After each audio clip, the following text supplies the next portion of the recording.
Aujourd'hui, à Affirmation, nous plongeons dans une page d'histoire vivante. Un homme dont le parcours est un véritable acte de résistance et de création.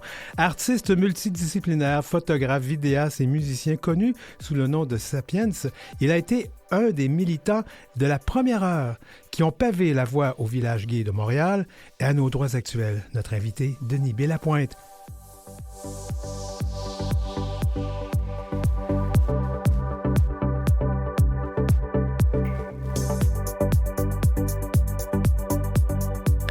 Affirmation, une série d'entretiens avec des personnalités de la diversité sexuelle et de genre. Bonjour, Denis. Bonjour, Denis. Ah ben voilà, Denis, ça va être... Voilà. On va se confondre un peu. Il y a déjà eu les 2D, mais on va renouveler le genre. Tout à fait. Alors, tu es né à l'hôpital de la Miséricorde dans des circonstances complexes. Tu as grandi à Matane. Tu as transformé les blessures de l'ostracisme en une force créatrice et une militance indomptable. Du militantisme radical des années 80 aux archives gays du Québec aujourd'hui. Donc, on retrace avec toi ton voyage personnel marqué par la spiritualité, les épreuves et une quête incessante de la vérité. Ben, wow! Il y a beaucoup de choses à dire aujourd'hui. Allons-y. Donc, je l'ai dit, tu es né à Montréal en 1951. Oui. Tu as été donné en adoption. Parle-nous un peu des circonstances de tout ça. Les circonstances de ma naissance? Ouais. Disons que... Disons que ma génitrice était une femme qui a beaucoup aimé. Mm-hmm. Et je suis le produit de ses amours, CES et SES. Ouais.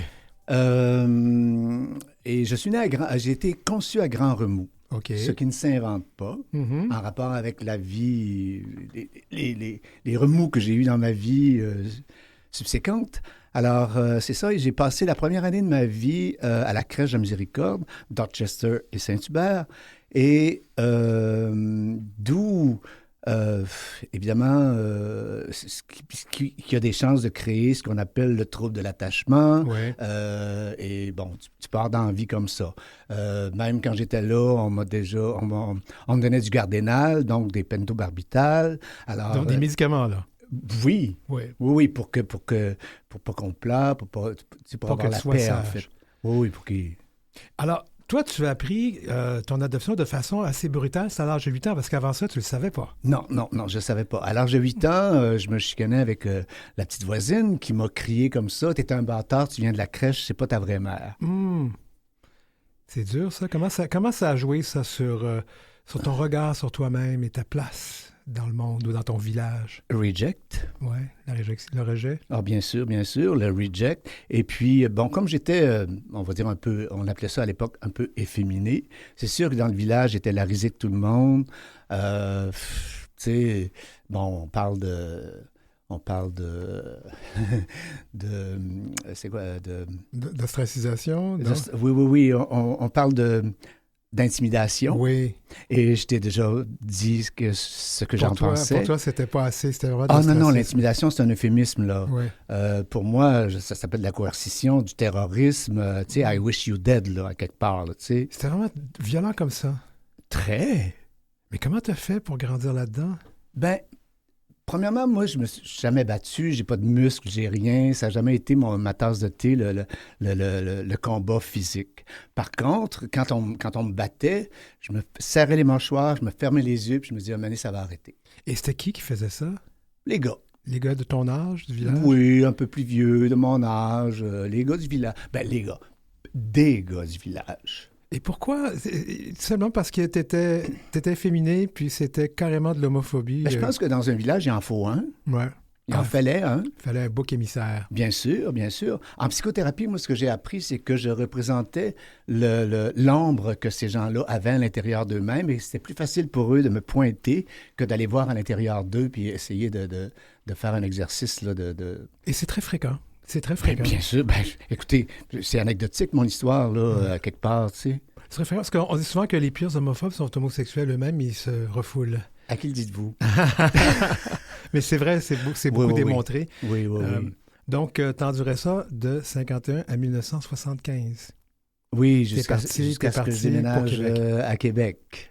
Alors, qu'est-ce que tu cherchais à Québec? La paix. La paix, l'anonymat, un un écho à ce que j'étais. Mhm. Voilà, un écho que j'avais pas. Parce qu'il n'y avait pas seulement ça qui n'allait pas, tu subissais de la violence à la maison. Verbal. Ouais. C'est dur quand même. Mais ma pauvre mère adoptive, là, je veux dire, j'y en laissais pas passer une non plus, là. Je veux dire, C'était pas facile. Mais non, ouais. ben non. Ma mère adoptive ne me protégeait pas. Alors, quand j'arrivais en pleurant après avoir été battu, etc., excuse-moi, maman, mais tu sais, elle me répétait souvent, si tu arrives en sang, je vais fesser par-dessus. Tu sais, c'est des choses comme ça là, que je recevais. Et, donc, il n'y a pas de renforcement positif. pas du tout, ou je vais te placer, ou je vais t'envoyer faire un homme de toi, etc. Alors, j'étais reject à quelque... Tu sais, je ne veux pas faire de l'apitoiement, mais j'étais comme un peu reject à la naissance et un peu reject aussi dans ma famille adoptive parce que j'étais ce que j'étais et j'en laissais pas passer. Là. J'étais une tête forte, comme on dit. Là. Alors, avant de partir pour Québec, parce que donc tu fuyais cet ostracisme que tu as vécu, pour pas dire même terrorisme, tu fuyais aussi la violence dans ta famille, et parce que tu étais différent. Mais toi, quand t'es-tu rendu compte que tu étais différent? Est-ce qu'il y a eu un moment de coming out, comme on dit? Pas du tout. T'as toujours Pour su moi, le coming que... out, je connais pas ça. OK. J'ai toujours... premièrement, quand tu es un enfant, on t'accuse des choses des fois que tu comprends pas nécessairement. Tu sais, mais je sentais que ces allusions... Premièrement, on me disait que j'étais vicieux. Ma mère adoptive, elle me traitait tout le temps de vicieux. J'ai incarné le vice pour elle. Pourquoi? Elle voyait du péché partout. Parce que tu étais différent? Oui. Parce que tu étais trop jeune pour avoir eu des attouchements ou des Ah relations oui, sexuelles? j'en ai eu. T'en as eu? Les premiers, c'était comme 4 ou 5 ans, 8 ans. Oui, avec oui. des garçons... Des messieurs. Des messieurs plus vieux? Oui. Oh boy. Mais ce qui m'avait... en fait, ces attouchements-là, quand l'enfant que j'étais a appris que avec ces attouchements-là, ou en rapport avec ces attouchements-là, que d'entrer en relation ou en intimité avec les gens, ça passait par la génitalité. Alors, c'est sûr que j'étais un vicieux à quelque part pour ma pauvre mère. Parce que moi, j'ai toujours eu... Il me semble qu'à partir... J'ai pas eu d'enfance, hein? Fait qu'à partir de ces moments-là, moi, il y avait de la génitalité. Ensuite, pré-ado, 11 ans, c'est devenu de la sexualité. Et Mais c'est terrible ce que tu dis là. C'est quand même... C'est quand même c'est quand même de la pédophilie, quelque part. Ça n'a jamais été dans la violence. Pour moi, j'ai aimé ça, moi. On m'a séduit. Et moi, si tu me séduis, c'est sûr... En tout cas, à l'époque, si tu me séduis, c'est sûr que... Comment pouvais-tu? Tu étais trop jeune pour savoir. Moi, tu sais, je veux dire, un adulte qui... Tu sais, mon frère, un de mes frères, mes frères ont été orphelins du Plessis, d'ailleurs. Ouais. Et un de mes frères me racontait qu'il avait... Tu sais, qui avait été le préféré d'un frère, mais qu'à un moment donné, en vieillissant, le frère avait changé pour un autre jeune. Et mon frère a vécu une peine d'amour. Ah ouais. Mon frère qui était hétéro, là, a vécu une peine d'amour parce que le cliché, séduit et abandonné, à quelque part. Donc, jusqu'à l'âge de 24 ans, tu as quand même vécu dans ce milieu difficile, mais tu avais donc aussi une vie intime plus ou moins intime qui fonctionnait plus ou moins bien, c'est ça? Elle fonctionnait très bien. Tu avais des copains? Parce que c'était l'époque du péché. Et moi, j'aimais ça, péché. La transgression, Denis Martin. Ouais. C'est l'histoire de ma vie, un peu, la transgression, tu sais. Et voilà. J'ai aussi vu que tu étais papa. Oui, comment c'est arrivé? J'ai tout fait. J'ai essayé des choses dans ma vie, dont j'ai eu quelques blondes. Ça, c'était quand tu habitais... Quand j'habitais à Matane, oui. C'est ça. Et la dernière en date est tombée enceinte et elle a gardé l'enfant. Et je suis père maintenant d'une femme qui aura 49 ans en avril. Wow. Et je suis grand-père de deux petites filles. Wow. Alors, et ça non plus, tu l'as appris une fois que l'enfant était au monde, c'est ça? Ben oui, j'ai pas été convié à rien, moi, pas à la grossesse, pas au premier vagissement de cet enfant-là. J'ai pas changé de couche, j'ai pas vu ses premiers sourires, j'ai pas appris à marcher, tu on commence là à se donner. Vous avez une relation, maintenant, mais oui. ça fait pas longtemps. Là, c'est ouais. quelques années, là, 2-3 ans peut-être. Comment tu as réagi quand cette personne-là est arrivée dans ta vie à nouveau ou a fait frapper à ta porte? Puis... Écoute, j'ai fréquenté un peu cet enfant-là. Dans les premières années, il fallait pas que je dise que j'étais son père, d'abord. Parce que la famille de mon ex ou de sa mère... pour eux autres, il n'était pas question que cet enfant-là soit à mon contact parce que j'étais un drogué, un fif ou peu importe. Tu étais vraiment un paria. Oui, j'étais le paria de plusieurs personnes, mettons. Ouais. Même, c'est niaiseux, mais on m'empêchait de voir ma fille parce que paraît-il qu'elle sentirait le patchouli, là, tu sais. Mais non, regarde, c'est tout et rien, là. Donc, je peux comprendre qu'en 75, j'en ai assez, je quitte, je m'en vais à Québec. Oui. Oui.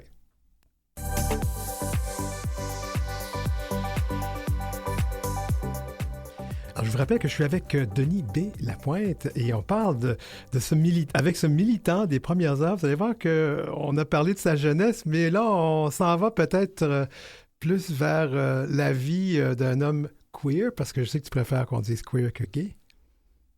Bon, je suis un homosexuel, je suis un homme qui aime les hommes, alors je sais pas, on appelle ça Gay, ça comme queer, tu veux. ouais. OK, j'avais lu que tu préférais queer. Oui, exactement. Regarde, c'est pas compliqué. Moi, je parle pas que les gays. Fait que déjà, OK, est-ce que je suis gay? Puis, c'est une question d'identification. Hein? Ouais. Bon, l'identification, c'est personnel. Hein? Si les gens font... Oui, ouais. oui, bien sûr. Alors, qu'est-ce qui s'est passé à Québec? Donc, tu es arrivé à 24 ans à Québec, c'était une grande ville. C'était pas Montréal, mais c'est quand même une grande ville comparativement à Matane. Oui. Ouais. Qu'est-ce qui est arrivé à Québec? Premièrement, il fallait que je quitte Matane parce que ça faisait quelques années que j'étais dans des dépressions profondes, médicamentées, psychiatrisées, etc. Et j'essayais de... Je compte plus les fois où j'essayais de me suicider en prenant mes pots de pilules ou quoi, puis ça marchait jamais, là, tu sais. Puis ma mère adoptive, ce qui était drôle, c'est que des fois, je dormais comme des 30 heures, 40 heures, puis elle dit, j'ouvrais la porte, voir si tu respirais, si t'étais pas mort. Mais elle fermait, mais tu sais, j'avais pas d'aide, j'avais rien. Rien. J'avais aucun support. J'étais seul. Terrible de vouloir mourir comme ça. Oui. Mais ça m'a... Écoute... Si j'en faisais pas l'exercice, je dirais oui quand même à ça maintenant aussi. Là, ça m'habite, en fait, ma finitude. Ah oui? Oui. Mais t'as pas de tendance suicidaire maintenant? Maintenant, non. Non. Et ça, c'est tendance suicidaire? J'avais décidé de m'enlever, de terminer ma vie à l'âge de 70 ans. Et par un concours de choses, des amis, un support, un moment donné, j'ai rencontré le compagnon que j'ai eu pendant 5 ans. Et j'ai mis une pause. À l'époque, au départ, c'était une pause. Et avec ce compagnon-là, je me suis reconstruit un goût de vivre. Pas juste avec ce compagnon-là, mais en général aussi. Là, je pense que mon instinct de vie était plus fort que mon instinct de mort. Ah. Et qu'il me fallait il fallait que je sois investi dans quelque chose. Et avec mon compagnon, on a créé une œuvre musicale et tout ça. Et je la continue. Ça t'a donné un nouveau goût à la vie. Oui. Mais ces pensées suicidaires, tu les as eues depuis que tu étais très jeune. Oui. C'est quand même épouvantable. Oui, adolescent. Tu n'as pas eu d'aide là, pendant longtemps pour ça. Non. Mais là, ça fait 30-35 ans que je fréquente un psy et puis qui m'aide à dans ma démarche, je dirais, ontologique. Mm-hmm. C'est aller vers soi. Ma thérapie, si on résume ça en un mot ou en une phrase, c'est le risque de soi, oser être. Oui. Donc, Québec, qu'est-ce que tu as trouvé à Québec? Le sexe, la drogue, et le rock and roll. Bon, oui, d'accord. Mais encore, j'ai trouvé le goût de Montréal. Ah bon? Québec, c'était pas assez? Non. Pourquoi? Tu changes pas un village pour un village. Excusez-moi, les gens de Québec. Moi, je suis de Québec, puis je n'ai pas aucune insulte à ça. Non, mais c'était pas assez. Ouais. C'était pas assez. J'avais... Premièrement, j'avais besoin d'anonymat. Et à Québec, c'est assez difficile d'avoir de l'anonymat quand tu es dans un milieu, quand tu es dans le milieu gay, qui est un milieu qui était à l'époque encore, peut-être maintenant, mais assez restreint. Oui. Donc, tout le monde connaissait tout le monde et connaissait ta vie, etc. Puis ça revenait, sauf la violence, ça revenait au même qu'à Petit-Matane. Tu avais besoin de plus d'espace que ça. Oui. Et à Montréal, il y avait les arts, le théâtre, la musique, les bars, la connexion avec New York. Pour moi, c'est international. Là. Mais je ne savais pas que j'étais né là encore. Ah, d'accord. C'est intéressant parce que là, on est parti de Québec. Il y a eu quand même plusieurs petites étapes. On va essayer de ne pas trop parler là-dedans parce que c'est un peu compliqué. Tu es allé à San Francisco, entre autres. Complexe, mettons, oui. Ouais. Mais tu t'es retrouvé donc à Montréal en quelle année? En 1976, 2 semaines après les Olympiques, le 22 août 1976, je débarquais à Berry de Montigny et ça sentait le ciment et le pneu et ça a fait « Ah, enfin chez moi! » Je me suis senti chez moi tout de suite.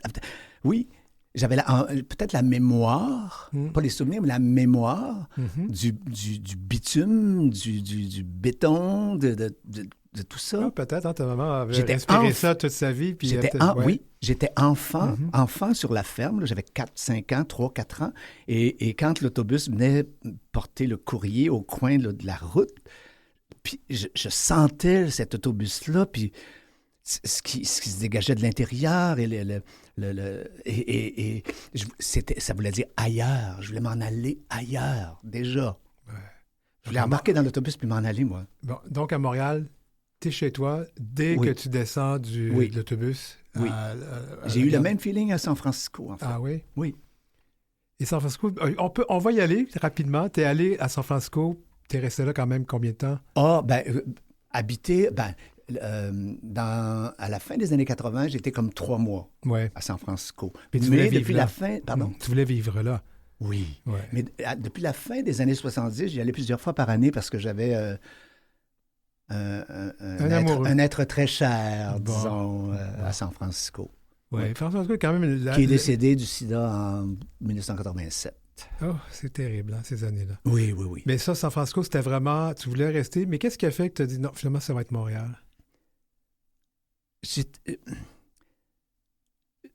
J'étais pas prêt à... Je m'ennuyais toujours de chez moi, qui est Montréal. Ouais. J'ai fait la même chose en Floride, là, en 1976. Je suis allé 3 mois. 3 mois, c'était mon top, dans le fond. Il fallait que je revienne chez moi. Chez moi, avec tout ce que ça veut dire aussi. Alors, c'est chez toi, mais je vais quand même te rappeler qu'en 76, puis 77, puis 78, en fait, tu es arrivé aussi à une époque où il y avait l'effervescence de la vie gay, mais il y avait en même temps l'effervescence de la répression policière. C'était terrible, cette époque-là. Oui. Alors, raconte-moi un peu comment tu as vécu ça. Moi, personnellement, la répression policière se faisait d'abord à partir de plaintes. Et comment dire, la loi est ainsi libellée que, par exemple, le Trox, là, on va y en venir, c'était une maison de débauche. C'est marqué dans... Alors, qu'est-ce que c'est la débauche? C'était exactement ce qui se passait dans le backroom du Trox. Et moi, mon attitude vis-à-vis... la répression policière, c'est sûr qu'avec les guns puis tout ça, là, ça marche pas. Là, je cautionnais pas ça, puis j'étais le premier dans la rue avec les pancartes. Bon. Mais moi, mon attitude, c'est « Oui, monsieur le juge, coupable, combien merci? » J'étais dans ce que la loi appelait une maison de débauche. Il se faisait des descentes plus dans les bars gays que dans les bars hétéros, puis il y avait aussi des backrooms dans les bars hétéros. Bien sûr, encore maintenant. Encore maintenant, la police ne descend pas dans les clubs échangistes. Là. C'était une injustice. Oui. Bien, encore là, autant, comme je te disais tantôt, au niveau personnel, que j'incarnais quelque chose, peut-être dans l'ombre,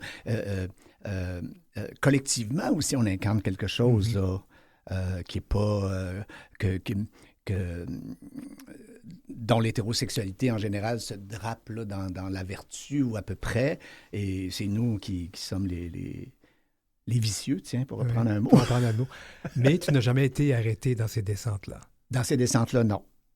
Tant que tu n'as jamais vécu ça. Mais tu n'as pas vécu de près, mais tu as vécu de l'extérieur parce que tu connaissais beaucoup de monde qui ont été appréhendés. Oui. Et comment tu as réagi quand tu as vu ça? Parce que là, je pense que est-ce que c'est là que ça t'a donné la fibre militante? Ça a commencé là? Ou tu l'avais avant? J'étais pas tout à fait, en fait. Pas tout à fait. J'étais un spectateur de ça avant d'être un militant pour la cause. Qu'est-ce qui a fait que tu as décidé que ça en a assez, je vais faire de quoi pour mes communautés? Ben, j'avais un ami qui était était dans la DGQ et Ça, c'est l'association. l'Association pour les droits des gays du Québec. C'est ça. Et qui existait depuis déjà quelques années, mais là, on se situe, mettons, 1979 à peu près. Ouais. Et qui me dit « Hey, on organise des danses, viens donc, viens donc. » Fait que j'ai commencé dans le socio-culturel de la DGQ. Et ensuite, avec ma grande gueule, évidemment, tu vas au CA, on t'invite à ça. Donc, il y avait le comité politique, le comité, le divan jaseur, le comité des jeunes, les pères gays. Le divan jaseur. Ça s'appelait le divan jaseur. C'est quoi ça? C'était comme un espèce de salon où tu arrivais, puis que tu pouvais... C'était un espèce de drop-in center, si on veut. Oui. Un centre d'échange, là, une espèce de porte d'entrée. Parce qu'à l'époque, les gays n'avaient pas beaucoup de place pour se rencontrer, sauf les parcs où c'était interdit, où ils se faisaient, et les bars où c'était aussi de la répression. Oui. Donc, c'était un endroit un peu plus, on vous dirait maintenant un safe space, un endroit... Exactement, j'avais ce mot-là en m'en venant. C'était un endroit bienveillant. Oui. Le Trox, là, ça a vraiment été un point tournant dans l'atteinte des droits là, pour les personnes des communautés de la diversité sexuelle et de genre. C'était une descente épouvantable, en 77, si je ne me trompe pas. Oui, c'est ça. Oui. Automne, peut-être, 77, quelque chose comme. Puis on parle quand même là, de 140 quelques hommes qui ont été arrêtés. Oui. Là, tu vois ça, ça répète toi, parce que j'imagine que tu es allé au Trox de temps en temps. Ce soir-là, tu n'étais pas là? Non, ce soir-là. J'étais en couple. J'ai rencontré mon chum en mai 77. Bon, une des bonnes choses d'avoir un chum, de ne pas se faire ramasser au Trox, c'est ça? Officiellement, oui. Donc, mais tu as connu des gens. Et là, la DGQ a décidé de s'occuper de la défense de ces personnes-là. Oui.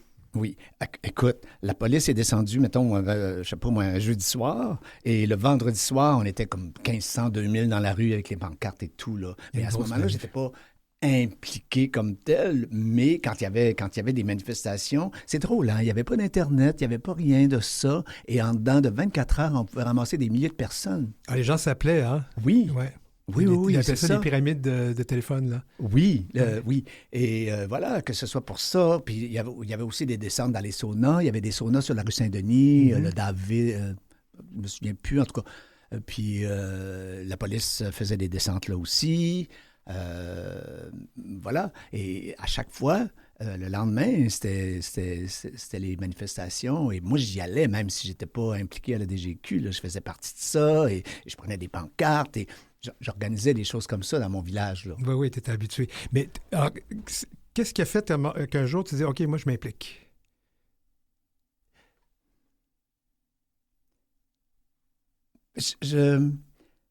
Moi, j'ai une propension à me donner, comment dire, à servir à une cause. Tu veux je suis aider. capable de prendre les intérêts supérieurs d'une cause et de me mettre de côté vis-à-vis ça, et d'un kamikaze. Regarde, tu sais, on se ferme les yeux, puis on se serre les mâchoires, puis ça va arrêter, là, tu comprends? Ouais. On continue, là, toujours. Et tu organisais donc des danses, parce que tu en organisais, mais pour financer les causes, hein, parce qu'il y avait besoin de frais d'avocat et tout ça. Là, exactement, parce que la DGQ, on avait un comité qui défendait les accusés du Trox. Donc, il y a beaucoup d'argent qui a été mis là-dessus, mais finalement, les accusations sont tombées. Mais on nourrissait des avocats, là, nous autres, là, avec notre argent, là, tu sais. On ramassait à la sueur de notre front, presque, là, tu sais. Et tu as été l'organisateur ou tu as travaillé à organiser ce qu'on appelle la danse des Papettes. P-A-P-E-T-T-E-S. 84. Je t'ai dit ça, moi. Ouais. Oui, absolument. En août de cette année-là, 84, le Vatican avait publié une autre encyclique qui dénonçait l'homosexualité ou la pratique d'homosexualité, en fait. L'Église a toujours dit que c'est la pratique, et non pas les homosexuels comme tels. Et comme on avait une danse en septembre, et le pape venait en septembre, comprends-tu? Alors, j'ai dit, il faut faire de quoi? On avait une danse de prévue. Fait que là, j'ai dit, j'ai dit, on va appeler ça la danse des papettes. Mais là, ça a été très difficile de faire passer ça au CA de la DGQ, parce que juste le mot papette, ça ressemblait à tapette, puis ben non, puis ben... J'ai réussi quand même mon coup. Et on organisait des processions profanes, on organisait des projections de Roma de Fellini au cinéma du village, à l'époque, qui était un cinéma d'art et d'essai, des Jean Genet et tout. Bon. Et oui, Et anecdote, moi j'habitais sur Saint-Denis, au coin de Laurier, et le pape est passé juste sous mon balcon. Bon, est-ce qu'il t'a béni? Moi, je l'ai béni. Tout ça pour dire que Oui. t'as aidé des gens à payer leur... En fait, t'as aidé à payer les avocats pour ces personnes-là grâce à ton travail, avec ton travail de levée de fonds. Oui, le groupe, l'association. L'association. Et t'as aussi contribué donc à rendre la vie un peu plus drôle. Oui. On s'entend que la danse des papettes, en 2026, on trouve ça drôle. Oui, mais je ne suis pas sûr. Là, on est dans un safe space, là, on dit, mais je ne suis pas sûr que dans toute sous le drapeau arc-en-ciel, que c'est un mot qu'on peut utiliser, parce que c'est proche de tapette, ça, là. Ah, mais je pense que le terme, c'est comme en anglais, queer, hein? Ça a été repris par... ouais. C'est comme les... Ouais. Je suis un peu étranger à toutes ces subtilités-là. Oui, parce que on va l'expliquer plus tard, mais parce qu'à un moment donné, tu as pris un recul vis-à-vis le militantisme, tu es parti faire autre chose, mais ça, on va y revenir. Oui. Rapidement, il me reste une petite minute à cette partie-là. Tu portes, si je comprends bien, un triangle rose. Oui. Hein? Et ça, en 1984, tu as fait un geste fort au monument des anciens combattants. C'est relié à ça? Oui. Qu'est-ce qui s'est passé?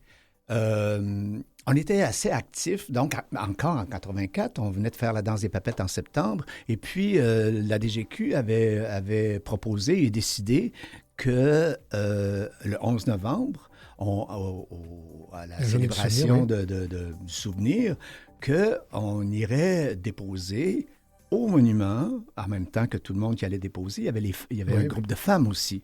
Oui. OK.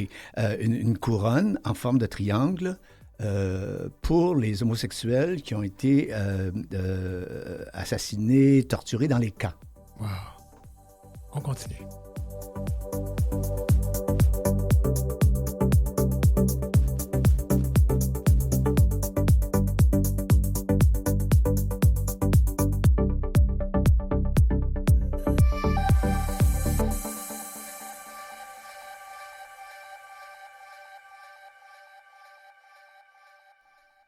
Ici Denis Martin-Chabot. Je suis avec Denis B. Lapointe. C'est dans le cadre d'émission Balado Affirmation, militant des premières heures, en fait, des années 70-80. Denis, donc, on a parlé de ce geste que tu as fait au monument pour les anciens combattants. Et donc, tu as un triangle rose sur le bras, c'est relié à ça. Hein? Oui. C'est une version un peu contemporaine du triangle rose. En fait, ce bras-là, c'est le bras de ma militance. Le bras droit. Le bras droit, oui. Voilà. Alors, le triangle rose, pour ceux qui ne le savent pas, c'est que pendant la Deuxième Guerre mondiale, les Allemands, les nazis en Allemagne, je devrais dire, avaient désigné dans les camps de concentration par un triangle, un bout de tissu, un triangle rose qu'on faisait porter aux personnes homosexuelles. Oui, puis il y avait les triangles rouge, bleu, la croix lilas, de David, tout dépend si c'était un Rom, un prisonnier politique ou quoi que ce soit. Et les homosexuels, eux, c'était un triangle rose. Et le triangle rose, ça avait été récupéré par la militance new-yorkaise après Stonewall, après les émeutes de Stonewall. Le triangle rose a été récupéré comme un signe de libération et d'affranchissement. Oui. Alors ça, d'ailleurs, Stonewall, c'est souvent le point de chute ou de rapport ou de début, de point tournant. Il y a eu un avant et un après. Oui. Et au Québec, on dit que c'est le Trox. C'est la descente au bar du Trox qui a été le point tournant là, pour les droits des personnes de la diversité sexuelle et de genre. Je ne sais pas. Non? La descente au Trox, tu dirais pas ça, toi? Il y a beaucoup de personnes qui disent ça. Le Trox, là, ça a été spectaculaire. Ouais. On s'entend. Mais il y en a eu d'autres. Plein. Ouais. Plein.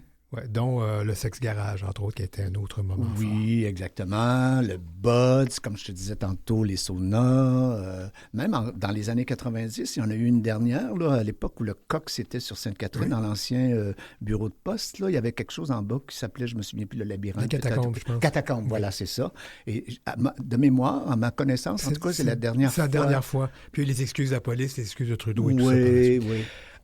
Tu as quitté le militantisme à un moment donné parce que tu t'es dit, après combien de temps tu t'es dit, ben là, je pense que je passe à autre chose? J'ai quitté le militantisme. En fait, j'ai quitté La DGQ. l'activisme, le militantisme actif vers 1988 peut-être. Ça faisait quand même... à ce moment-là, j'étais animateur-réalisateur d'une émission de radio depuis quelques années. Et au début de mon implication dans cette émission-là, c'était associé à la DGQ, mais à un moment donné, je me suis dissocié de la DGQ pour pouvoir continuer cette émission-là parce que je me refusais à l'époque que ce soit par et pour les gays. Moi, je me disais, puis c'était ma démarche aussi, c'était d'établir un rapport avec, entre guillemets, l'oppresseur ou avec l'hétérosexualité. Et mon émission s'adressait au moins autant, sinon plus, aux hétérosexuels qu'aux homosexuels. Parce qu'il y avait comme un celle-ci. pont. On s'adresse à tout le monde, nous. Il y avait un pont à établir. Là. Et moi, j'y croyais. Alors, je le faisais. Et bon, la raison pour laquelle, il y a eu d'autres choses, tu sais, j'avais fait le tour, on passe le drapeau à d'autres, ou le drapeau est resté là, toi puis moi, là, tu sais. Il n'y a pas grand monde qui l'ont repris. Ouais. Jusqu'à l'apparition du drapeau arc-en-ciel. Ouais. Les choses ont changé. J'aimerais qu'on parle de toi, parce que sous-jacent à tout ça, tu en parles librement, fait que tu me permets d'arriver avec ça. Tu avais aussi, tu étais une personne qui consommait de la drogue. Oui, plein. Puis non pas, pour toi, c'est pas une simple dépendance, bien que tu aimais ça.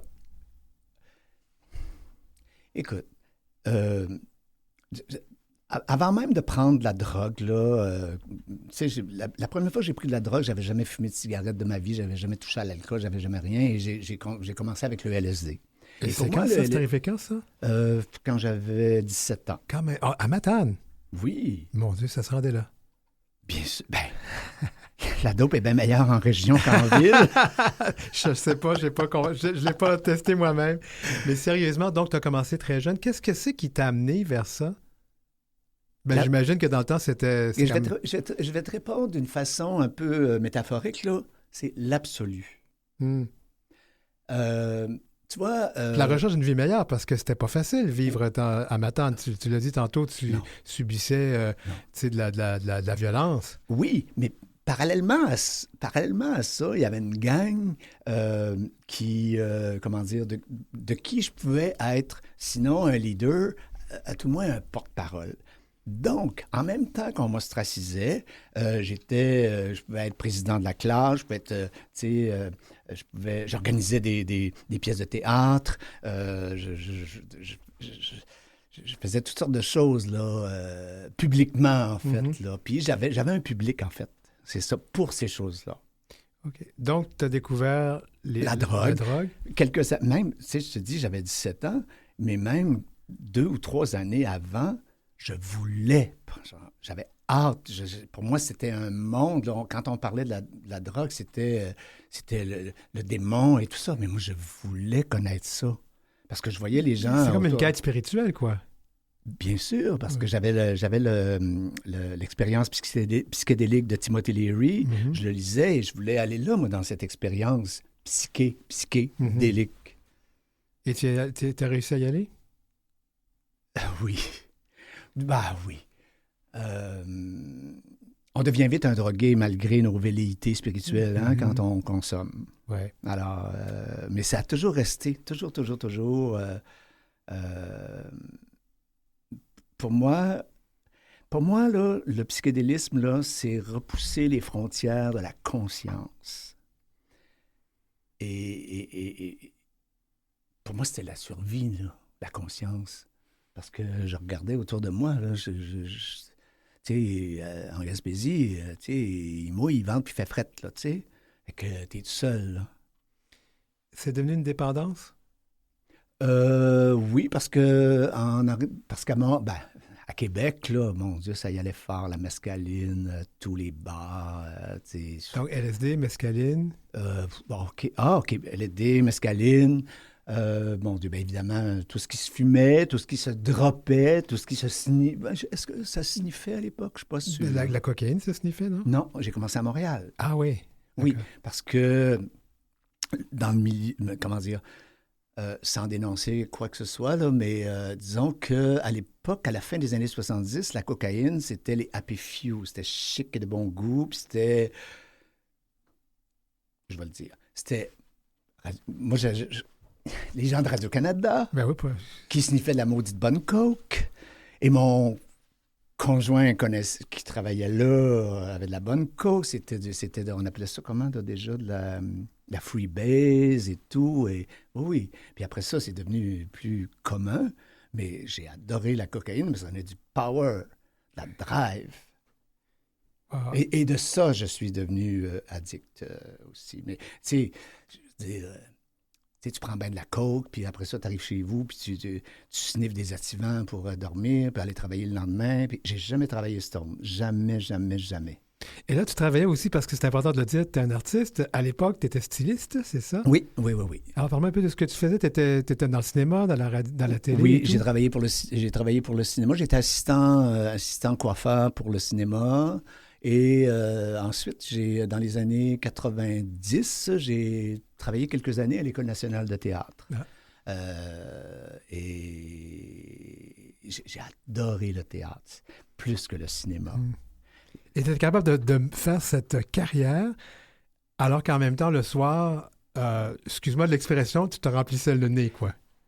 Pas quand je travaillais à l'École de théâtre, parce que quand j'ai cessé de consommer total là, en 89. Parce que les dernières fois où, quand je travaillais dans le cinéma, là, on commençait le matin avec de la tisane aux champignons magiques. Là, fait que après ça, la journée se passait, puis on sniffait, puis tout ça. Puis bon, regarde. Alors, qu'est-ce qui a été le déclic pour arrêter tout ça?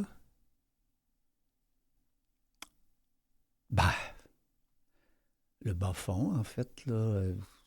Je te conterai pas l'anecdote, là, mais si ça se raconte à la radio, on peut le faire. Oui, à ta radio. Ouais. J'avais rencontré un gars au 5 à 7 du Coq, c'est un dimanche, puis je l'avais ramené chez moi. Puis bon, on s'est mis ça coke, puis à un moment donné, je sais pas, en dernier, là, je faisais beaucoup de blackout. Tu sais, je perdais complètement la conscience. Et bon, ce gars-là, chez moi, puis la dernière chose que je me souviens avant d'avoir passé en blackout, c'était que ce gars-là avait sorti un gun.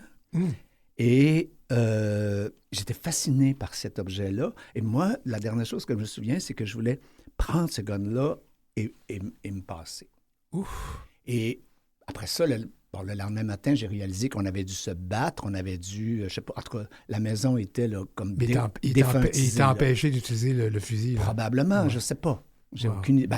Oui, parce que je suis là aujourd'hui. Fait que ça, c'était un élément déclencheur. On commençait à jouer fort un petit peu, là. Tu sais, en tout cas.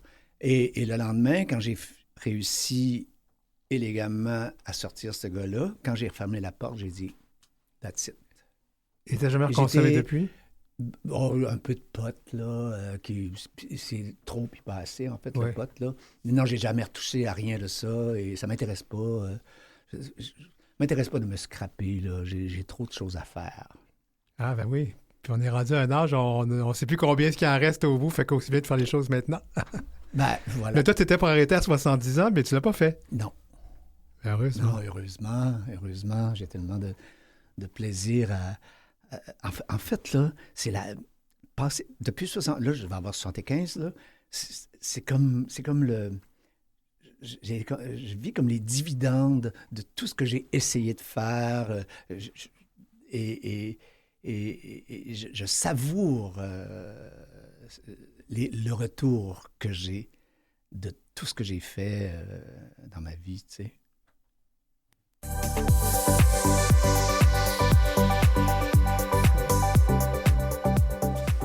Je vous rappelle que c'est Affirmation et aujourd'hui, on reçoit Denis Bellapointe, un artiste multi- ou pluridisciplinaire, mais aussi un militant, un activiste des premières heures, en fait, des heures des années 70-80. Aujourd'hui, tu fais quoi? La musique. Qu'est-ce qui t'a amené là? Mon chum, Bon. mon compagnon.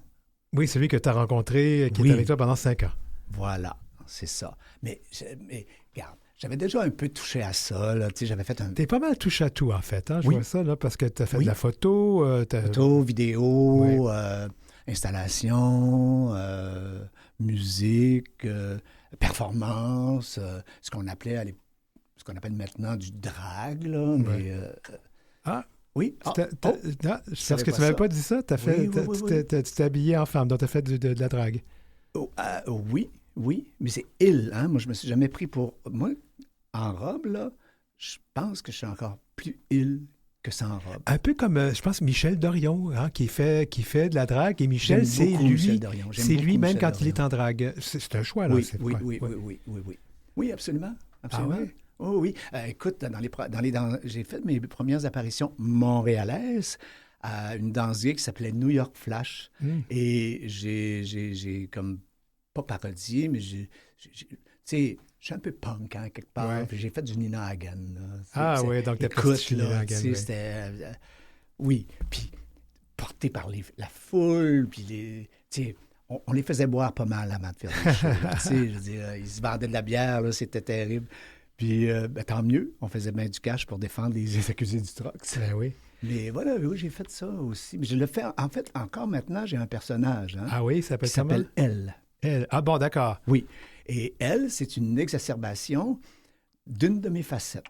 Ah, et il y a des choses qu'on peut dire en elle qui sont plus faciles à dire en elle ou qui sont plus évidentes. Mm-hmm. Tu sais, je veux dire, on parle pas de tragédien, on parle de tragédienne. Mm-hmm. Tu sais, on va dans la viande de ce que c'est. Là, tu sais. Il y a beaucoup de drag queens avec qui j'ai parlé qui m'ont dit quand je suis habillé de cette façon, en femme en l'occurrence, je suis capable de dire des choses que je ne pourrais pas dire quand je suis en civil. Il y a comme, à un moment donné, il y a comme une couche de contraintes qui tombe avec ça. En ce qui me concerne, c'est plus la façon de le dire que de... Moi, ce qui ne s'exprime pas s'imprime. Hein. Moi, faut que je sorte là, ça, ce que j'ai à dire. Alors, je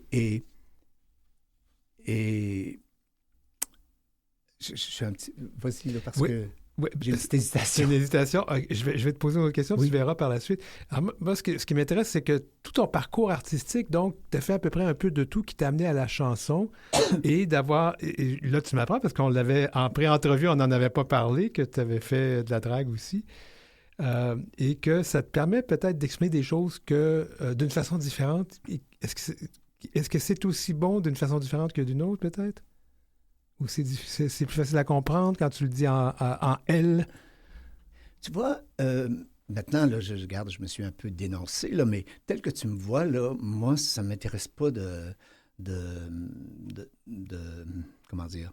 Je vais aller acheter mon papier de toilette tranquille, comprends-tu? Oui. Tandis que elle, si j'ai un personnage, OK, ben le personnage est là, c'est le personnage qui agit, qui dit, qui se produit, et quand j'embarque sur une paire de talons hauts, ça me donne du power.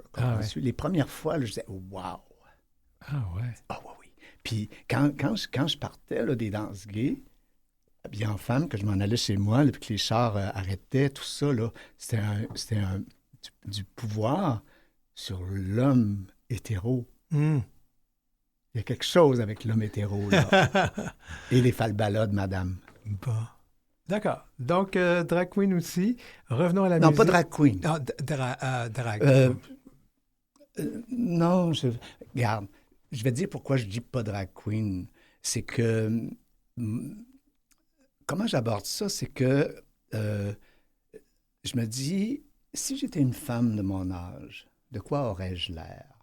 Donc, moi, je me maquille comme ma sœur jumelle pourrait se maquiller, je m'habille comme ma sœur jumelle pourrait. Tu comprends? Alors, je vais pas dans une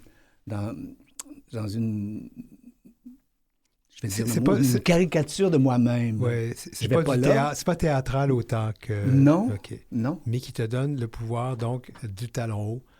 On va retenir ça. La musique. Qu'est-ce que tu fais en musique? Moi, j'en ai écouté, j'ai été surpris. Ben, tu peux me permettre que je le dise, qu'un homme de ton âge fasse ce genre de musique? Oui. C'est surprenant.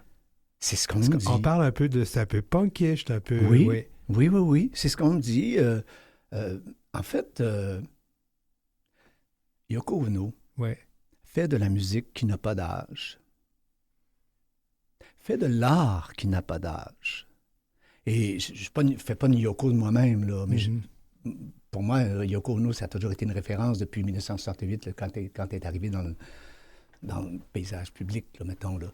Mais oui. Puis avec Alain, mon compagnon, écoute, lui, il vient du rock, OK? Et moi, je viens de l'underground, concepteur, etc. Et notre association, Alain et à moi, c'était comme si une œuvre avait besoin de protagonistes pour exister, et nous avons créé cette œuvre. Cette œuvre qui parle des gens qui sont rejetés par la société. Et je t'ai cité en pré-entrevue Marie-Claire Blais. Notre œuvre parlait, parce qu'Alain est décédé en juin dernier, parle encore, même, je devrais préciser, de ceux, je cite Marie-Claire Blais, de ceux que les gens de jour relèguent à la nuit. Une citation incroyable, oui. Oui. C'est incroyable. Oui, c'est une citation qui quand j'ai entendu cette citation-là, j'ai dit, Madame Bliss, vous m'avez renversé. C'est exactement... c'est une image qui ne m'a jamais quitté depuis que je l'ai entendue. Alors, qu'est-ce que tu racontes dans tes chansons? Dans nos chansons... Dans vos chansons, parce que vous, c'était avec Alain. On avait... Alain, lui, il dénonçait. Oui. Tout, là... Alain dénonçait. Moi, j'avais une démarche un peu plus ontologique, étant donné ma psychothérapie depuis une trentaine d'années. Et moi, je vais dans le jeu. Mais au niveau musical, c'est sûr que, ça peut être... Tu dis, quelqu'un de mon âge qui fait cette musique-là, je ne peux pas la qualifier, notre musique. En passant, c'est pas un jugement. Hein. Non. Parce que c'est juste que c'est pas habituel. Ouais. C'est à peu près ça. Normand Lamour, sors de ce corps. Non, je ne fais pas du Normand Lamour. Mais, et depuis qu'Alain est décédé, Alain, c'est un multi-instrumentiste. On avait deux studios, d'enregistrement, de production, etc. Là, depuis qu'Alain est parti, tout ça, c'est comme un peu... c'est vanish, là, c'est un peu désagrégé. Mm-hmm. Fait que là, puis là, j'ai eu le deuil, j'étais en dessous de ma douillette pendant 6 mois. Et là, je commence en fait, j'ai commencé à laisser aller mon compagnon. Le deuil, c'est une partie du deuil. Et moi, je veux continuer à faire de la musique. La musique va continuer avec moi. Parce qu'Alain, avant de mourir, il me dit, là, ça fait 5 ans qu'on fait de la musique ensemble. Il dit, t'es capable de continuer tout seul. C'est beau. Mais tu sais, sans lui, qu'est-ce que je fais? Et à date, en tout cas, là, je dis, j'ai pas de band. Mais ce qui accote mon Alain, c'est l'intelligence artificielle. Je me sers de l'IA pour créer, et j'y mets mes textes, mon jeu, et dans ma démarche personnelle, sans Alain, moi, ce que je veux, c'est du man to man. C'est un homme qui chante l'amour à un homme. Ça n'existe pas beaucoup, en fait. Là. J'en connais pas, là. Sauf peut-être un peu le jeune homme de Québec, Hubert Lenoir. Oui. Un peu, c'est ça. Mais Hubert Lenoir, tu sais, on a 50 ans de différence, là, tu sais. Tout à fait. T'as quand même, comme je dis, je reviens sur le fait que tu as eu une vie absolument remplie, par moments déjantée, Oui. Par moments sous l'influence. Oui. Puis je pense qu'on peut dire sex, drugs and rock and roll. Oui. Et tu as réussi pendant toutes ces années-là à ne pas attraper le mal qui a été si difficile pour nos communautés, donc le VIH, le sida. La première fois, quand j'ai arrêté de consommer de la coke, en 89, en février 89, après ça, j'ai passé mon premier test de sida qu'on appelait à l'époque. Et quand j'ai eu... dans ce temps-là, c'était ma chum qui était mon médecin. Alors, elle m'a appelé et elle a dit, écoute, elle a dit, t'es négatif. Sais-tu qu'est-ce que j'ai répondu? J'ai répondu, mais je suis condamné à vivre. Voyons donc. Je te dis,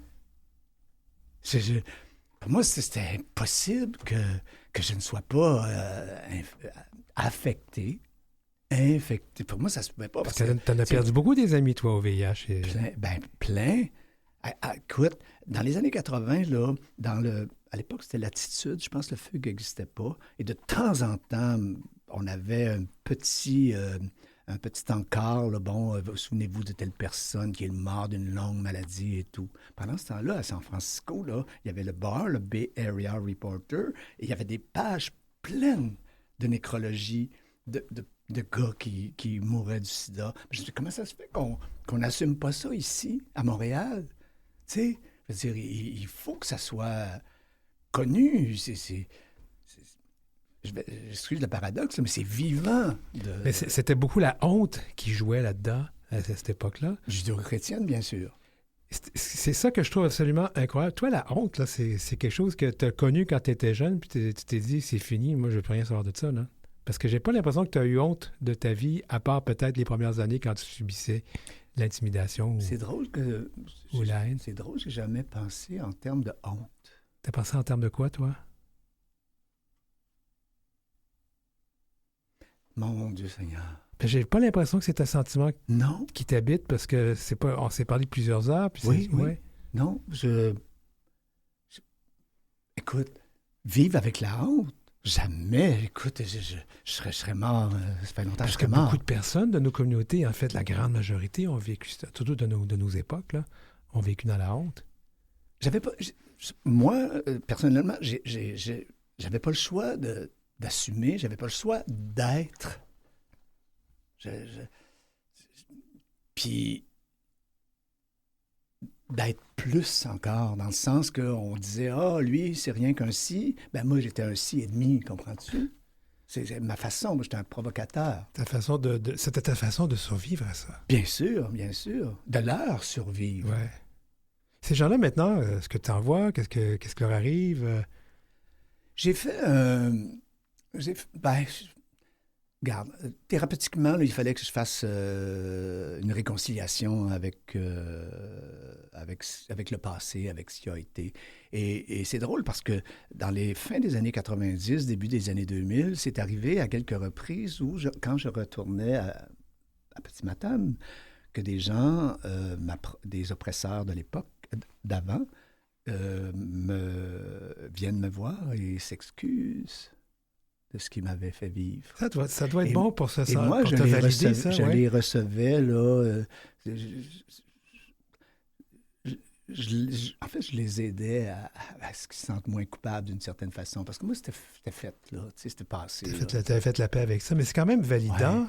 Oui. Que quelqu'un vienne te dire, je m'excuse de ce que je t'ai fait. Ben, dis de même oui, parce qu'il y a des gens à qui c'est pas arrivé, qui aimeraient bien que ça leur arrive. Ça pourrait faire du bien, oui. Ben, je comprends donc. Ouais. Oui. De nos jours, comment vois-tu nos communautés? J'appréhendais cette question. J'avais dit que j'étais pour la poser. Je le sais. Je me sens un peu... c'est comme si je me sentais... Où est l'homme homosexuel qui aime les hommes dans cette militance idéologique LGBTQ plus 2. Je ne sais pas, pas un jugement de valeur, là, mais moi, est-ce qu'on parle de moi là-dedans? Je suis où, moi, là-dedans? Moi, puis là-dessus, je disais ça en entrevue au FUG à l'automne dernier, moi, je serais pour qu'on fasse une sorte d'état généraux de de tout ça. De la diversité. Qu'on mette ça sur la table, puis qu'on revoie un peu l'étymologie de tout ça, qu'on inclut le binaire. Il est où le binaire là-dedans? On ne cesse pas de dénoncer le binaire comme étant le responsable de tous les malheurs du monde. Un instant, là. Oui, mais il faut dire que les personnes non-binaires se sentent exclues, là, mais c'est... Ben, regarde, bien sûr. Ils se sentent exclus, mais le sont-elles vraiment tant que ça? On va peut-être faire cet état général des choses, peut-être. Ben, j'ai besoin de toi. Denis Villapointe, merci beaucoup d'avoir été avec nous aujourd'hui. Quel plaisir. C'est une traversée qu'on a fait avec toi. Oui. Parcours qui rappelle que nos libertés d'aujourd'hui ont été gravées dans la résilience de ceux qui, comme toi, ont eux-mêmes, ont osé être eux-mêmes dans ce monde qui les interdisait. Un univers même assez intéressant. Merci beaucoup, Denis Villapointe, d'avoir été avec nous aujourd'hui. Je m'appelle Denis Martin-Chabot. Je fais la recherche, je réalise et j'anime cette série d'entretiens Affirmation. Et on remercie Mathieu Tessier qui en assure la mise en onde.